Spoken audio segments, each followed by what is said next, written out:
Hola, muy buenas noches, doctora Valladares, compañeros. Nosotros somos el grupo número 5, que estamos integrados por el abogado Samuel Aguilar y mi persona Lourdes Enamorado, los cuales estaremos tratando el tema de la libertad sindical y la negociación colectiva.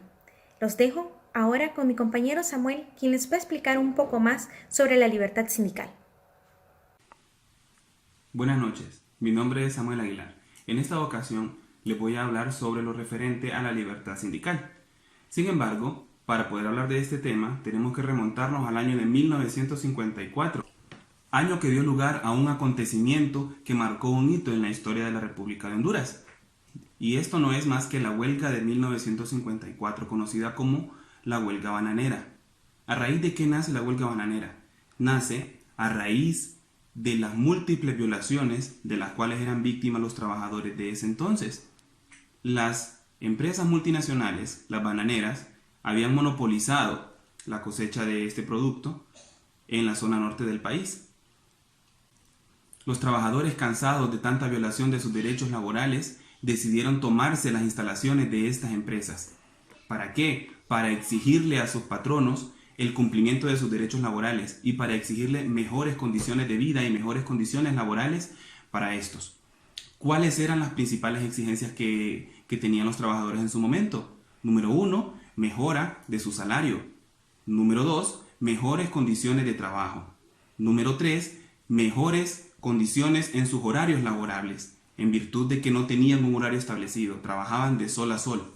¿Cuáles fueron los principales logros que estas personas consiguieron a raíz de su huelga, la cual ya llevaba más de 2 meses en pie? Número 1, mejora de las condiciones de vida de los trabajadores. Número 2, aumento de los salarios de los empleados de las bananeras. Número 3, instauración de una jornada de trabajo de 8 horas, más el pago de sus horas extras. Y número 4, el derecho a la sindicalización. Finalmente lograron los trabajadores que sus patronos aceptaran que ellos pudieran reunirse y que pudieran formar sus propios sindicatos. Para entrar en contexto, debemos definir qué es un sindicato. El artículo 468 del Código del Trabajo nos dice que un sindicato es toda asociación permanente de trabajadores, de patronos o de personas de profesión u oficio independiente, constituida exclusivamente para el estudio, mejoramiento y protección de sus respectivos intereses económicos, sociales y comunes. El sindicato, más que un derecho, es una garantía constitucional que está establecida en el artículo 128 de la Constitución de la República, específicamente en su numeral 14, que literalmente nos dice: los trabajadores y los patronos tienen derecho, conforme a ley, a asociarse libremente para los fines exclusivos de su actividad económica social, organizando sindicatos o asociaciones profesionales. También en el artículo número 15, la misma Constitución de la República nos garantiza que el Estado de Honduras debe velar y tutelar por los contratos de trabajo, ya sean individuales o colectivos de trabajo. A través de esta garantía podemos hoy por hoy sentirnos protegidos como trabajadores por parte del Estado de Honduras. Aunado a lo anterior, podemos definir entonces que la libertad sindical es un derecho fundamental que está establecido en nuestra Constitución de la República, al igual que en los convenios de la OIT, y es un derecho de los trabajadores para agruparse y defender sus intereses comunes. Cabe destacar que dicha noción comprende todos los atributos de la libertad sindical, tanto en perspectiva individual como colectiva, garantizando la actividad previa y necesaria para constituir sindicatos, debiendo reconocerse sus pilares, que son organización, regulación, representación, negociación y huelga, y su objeto, que es la defensa de los intereses comunes de los trabajadores. Esa es la definición de libertad sindical. Tenemos nuestra libertad para podernos asociar a cualquier sindicato, ya sea de profesionales independientes o que dependamos directamente de una empresa como tal. El derecho sindical como tal asume 4 aspectos que lo caracterizan. Número 1, el derecho individual de asociarse profesionalmente, el derecho inherente que tiene la persona para poderse asociar libremente a cualquier asociación o sindicato. Número 2, la estructura sindical como manifestación del derecho reconocido. Tenemos que tener unas bases en nuestro sindicato, tenemos que tener dirigentes, personas que lleven las riendas del sindicato para que ellos puedan velar por el cumplimiento de nuestros derechos. Número 3, la acción sindical como el derecho a ejercitar sus funciones de tutela profesional. Tenemos que contar con nuestros estatutos que van a regular nuestra conducta, nuestra conducta como asociados al sindicato.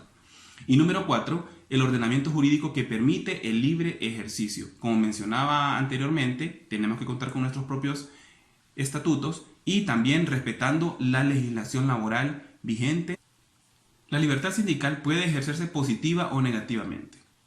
¿Cómo puede ser positivo o negativo? Bueno, primero, puede ser positiva porque yo tengo el derecho de poderme asociar libremente a cualquier sindicato. Yo puedo escoger libremente si me quiero asociar al sindicato de mi empresa o puedo elegir libremente si me quiero asociar al sindicato de mi profesión. Pues en el caso de los abogados no tenemos un sindicato, pero sí hay profesiones independientes que cuentan con su sindicato. Y si yo no estoy obligado a asociarme a este sindicato, sin embargo yo puedo hacerlo por propia voluntad. ¿Y cuándo va a ser negativo?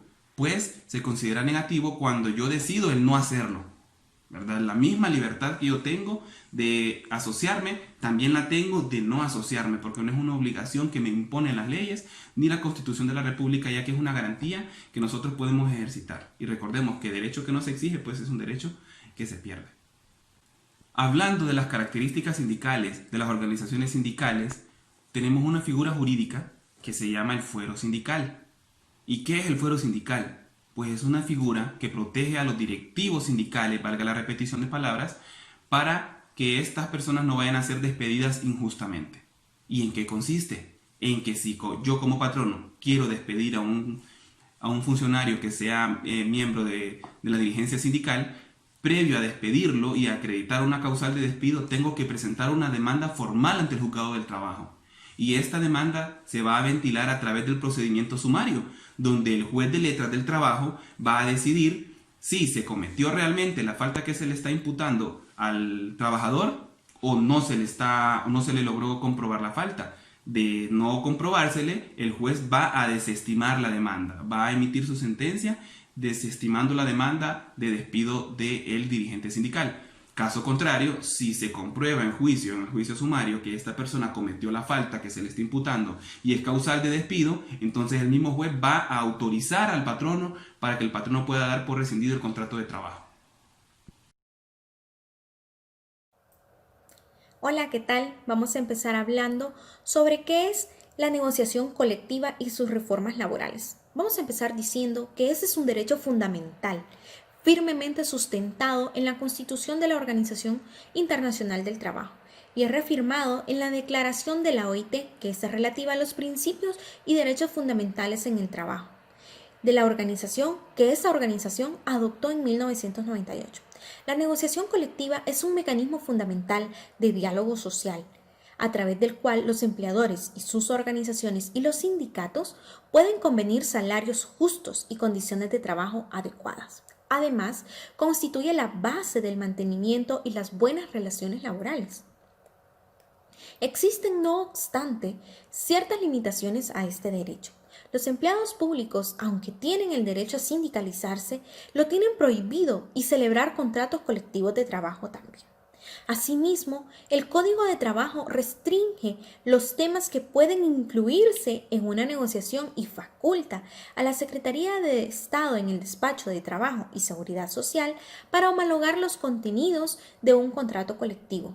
Ambos elementos restringen la autonomía colectiva de las organizaciones sindicales. El objetivo de la negociación colectiva es establecer un convenio colectivo en el que se regulen las condiciones de empleo en un determinado grupo de trabajadores. En los convenios colectivos también se pueden regular los derechos y las responsabilidades de las partes en relación a un empleo, lo que permite asegurar que las industrias y los lugares de trabajo puedan negociar e imperen condiciones armoniosas y productivas. Además, potenciar el carácter inclusivo de una negociación colectiva y los convenios colectivos en un medio esencial para reducir la desigualdad y ampliar el ámbito de protección social. La negociación colectiva persigue dos objetivos. Por una parte, sirve para determinar las remuneraciones y condiciones de trabajo de aquellos trabajadores de los cuales se aplica un acuerdo que se ha alcanzado mediante negociaciones entre dos partes que han actuado libre, voluntaria e independientemente. Por otra parte, hace posible que empleadores y trabajadores definan mediante acuerdo las normas que regirán sus relaciones recíprocas. Estos dos aspectos del proceso de negociación se hallan íntimamente vinculados.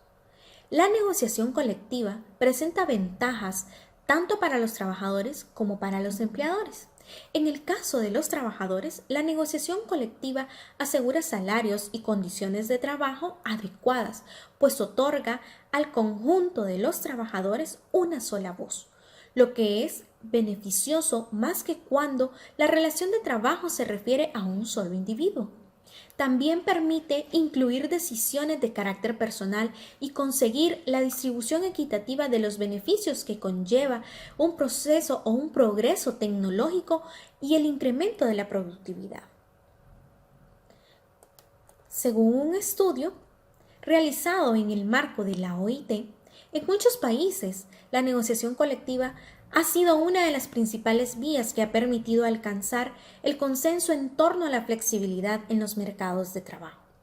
Para que la negociación colectiva pueda funcionar con propiedad, se requieren ciertas condiciones de orden jurídico y estructural.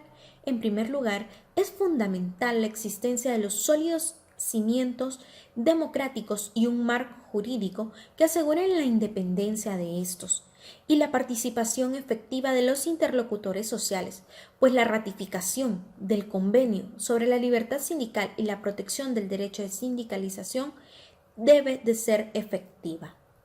Vamos a hablar también sobre lo que es el derecho de huelga, pues este está consagrado en la Constitución y regulado por el Código de Trabajo. Sin embargo, la obligación de respetar excesivamente largos periodos de conciliación y el poder de las autoridades de prohibir o limitar unilateralmente una huelga larga frustra el derecho de huelga.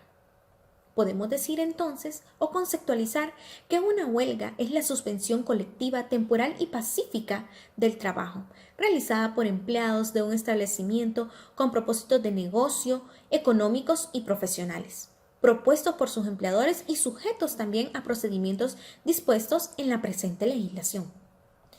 El propósito de la huelga es lograr el equilibrio entre los varios factores de la producción, armonizar los derechos del trabajo con los de equidad.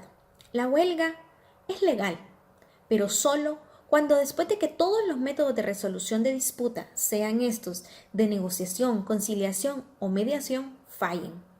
Al menos 2/3 de los empleados de un establecimiento deben aprobarlo por votación secreta. Informarle a los empleados al menos 6 días antes de la fecha propuesta para la huelga y cumplir con todos los requisitos establecidos en el Código de Trabajo. Tanto la huelga como el paro son mecanismos que los trabajadores se ven aorillados a utilizar para hacer valer sus derechos, y aunque sería mejor que nunca se tuviese que llegar a tales extremos, es necesario conocer lo que implica cada acción para no permitir injusticias y tener un trabajo digno en un ambiente donde los empleados estén a gusto, todo lo que se hace bien y como resultado los clientes también terminan satisfechos, por lo que al final ganan todos. Hay que tomar en cuenta que la confusión entre estas palabras se debe a las variantes que existen al definir cada término de acuerdo con la ley. En algunos países pueden ser sinónimos, predominando el concepto de la huelga, mientras que en otros lugares el concepto de paro puede ser de una forma diferente al referirse al desempleo. Es por esto que también nosotros tenemos que tomar en cuenta que se debe de tener en un gobierno diálogos tripartitos, y esto quiere decir que deben estar involucrados tanto el gobierno, los empleadores y los sindicatos. ¿Para qué? Para poder tratar políticas económicas y sociales. Y esto para poder tomar decisiones de bienestar común y poder llegar a tener un acuerdo colectivo. Como conclusión, podemos decir que la población hondureña cuenta con un código de trabajo que garantiza la libertad de la sindicalización y las negociaciones colectivas, y es gracias a este código y a las disposiciones constitucionales referentes al tema que hoy en día podemos ejercer nuestro derecho a sindicarnos y a exigir que se nos respeten los derechos laborales.